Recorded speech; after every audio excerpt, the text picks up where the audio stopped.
नमस्कार। इस वीडियो में हम समतलीय बलों के अंतर्गत एक पिंड की साम्यावस्था को पढ़ेंगे।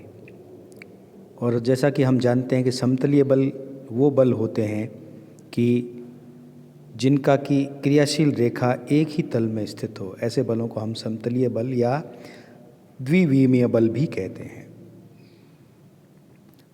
तो पहला जो यहाँ पर आर्टिकल है या एक कंसेप्ट है वो ये है, समतलीय बलों के निकाय का एक बल युग्म और एक बल में समानयन। मीन्स कहने का तात्पर्य ये है कि किसी दृढ़ पिंड के विभिन्न बिंदुओं पर क्रियाशील समतलीय बल निकाय का उनके समतल में स्थित किसी स्वेच्छ बिंदु पर क्रियाशील एक बल एवं एक बल युग्म में समानन किया जा सकता है। मीन्स यदि एक पिंड पर समतलीय बलों का निकाय लग रहा है तो सारे बलों को या सारे बलों का संयुक्त प्रभाव एक एकल बल व एक एकल बल युग्म से निरूपित किया जा सकता है। तो प्रमाणित ये इस प्रकार करेंगे। परीक्षा का मुख्य प्रश्न भी है, आर्टिकल के रूप में पूछा जाता है। मान लो एक दृढ़ पिंड के विभिन्न बिंदुओं A1, A2, A3 पर क्रमशः समतलीय बल P1, P2, P3 क्रियाशील है। जैसा कि हम चित्र में देख रहे हैं, A1, A2, A3 और एंड सो ऑन सभी बिंदुओं पर P1, P2, P3 and so on क्रियाशील है। ये सारे समतलीय बल हैं। मान लो बलों के समतल में स्थित एक स्विच बिंदु O, जिसे हम मूल बिंदु लेते हैं तथा इससे गुजरने वाली रेखाओं XO X डैश व YO Y डैश को निर्देशी अक्ष लेते हैं। अब मान लो O के सापेक्ष बिंदुओं A1, A2, A3 and so on के निर्देशांक X1, X2, X3, X1, X2, X1 Y1, X2 Y2, X3 Y3 and so on है। क्योंकि जब हम किसी समतल पर निर्देश अक्ष खींच लेते हैं तो उनके उस समतल के सभी बिंदुओं के निर्देशांक हम लिख सकते हैं। पुनः माना कि बिंदुओं A1, A2, A3 and so on पर क्रियाशील बलों P1, P2, P3 and so on के निर्देशीय अक्षों के समांतर वियोजित भाग रिजॉल्व पार्ट्स क्रमशः X1 Y1 है, X2 Y2, X3 Y3 and so on. इस प्रकार से ये यहाँ पर वियोजित भाग हमने P1, P2, P3 बलों के मान लिए हैं OX और OY दिशाओं में क्रमशः। अब हम बिंदु A1 पर क्रियाशील बल P1 पर विचार करेंगे। बिंदु O पर OX तथा OX अनुदिश दो समान बल एवं विपरीत बल X1 और OY तथा OY डैश के अनुदिश दो समान एवं विपरीत बल Y1 लगाइए। चूँकि ये चारों बल साम्यावस्था में अतः पिंड पर इनका कोई प्रभाव नहीं पड़ेगा। अब A1 पर बल Y1 और O पर OY डैश के अनुदिश बल Y1 एक बल युग्म बनाते हैं, जिसका आघूर्ण X1 Y1 वामावर्त क्रम एंटी क्लॉकवाइज डायरेक्शन में होगा। इसी प्रकार A1 पर बल X1 और O पर OX डैश के अनुदिश बल X1 एक बल युग्म बनाते हैं, जिसका आघूर्ण -Y1 X1 दक्षिणावर्त क्रम में होगा। इसीलिए हमने यहाँ पर माइनस चिन्ह लगा दिया है, में होगा। अतः बिंदु A1 पर क्रियाशील बल P1 को हम निम्न प्रकार से उसके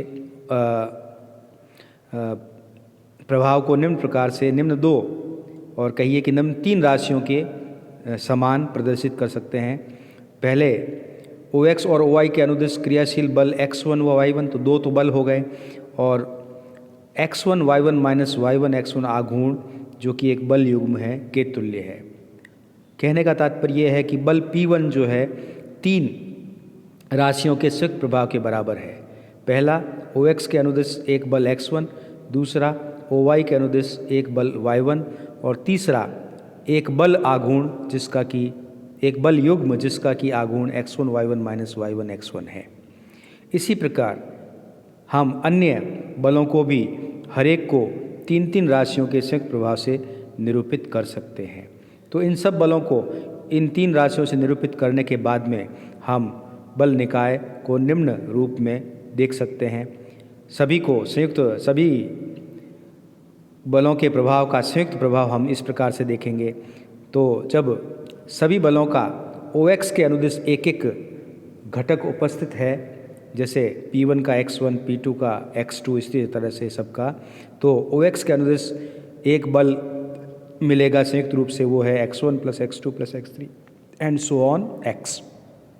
इसी तरह से सभी बलों का एक एक घटक OY के अनुदेश उपस्थित है, P1 का y1, P2 का y2 एंड सो ऑन। तो OY के अनुदेश सभी बलों का संयुक्त प्रभाव क्या हो जाएगा, y1 + y2 + y3 and so on, जिसको हम सिग्मा y1 लिखते हैं या कैपिटल Y से इसको निरूपित करेंगे। अब सभी बलों का एक एक बल युग्म है और हम सब जानते हैं कि जब जितने भी बल युग्म होते हैं उन सब का एक ही परिणामी बल युग्म निश्चित रूप से अंततः हमें प्राप्त होता है।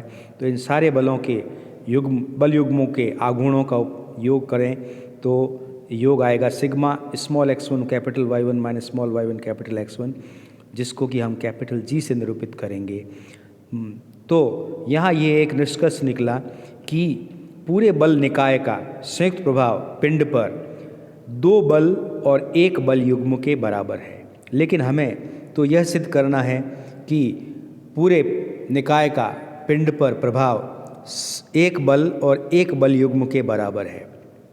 तो इस निष्कर्ष को प्राप्त करने के लिए हम ये कर सकते हैं कि ये जो 2 बल मिले हैं हमें, कैपिटल X और कैपिटल Y, ये दोनों परस्पर लंबवत है और हम जानते हैं प्रत्येक 2 परस्पर लंबवत बलों का एक परिणामी बल जरूर होता है।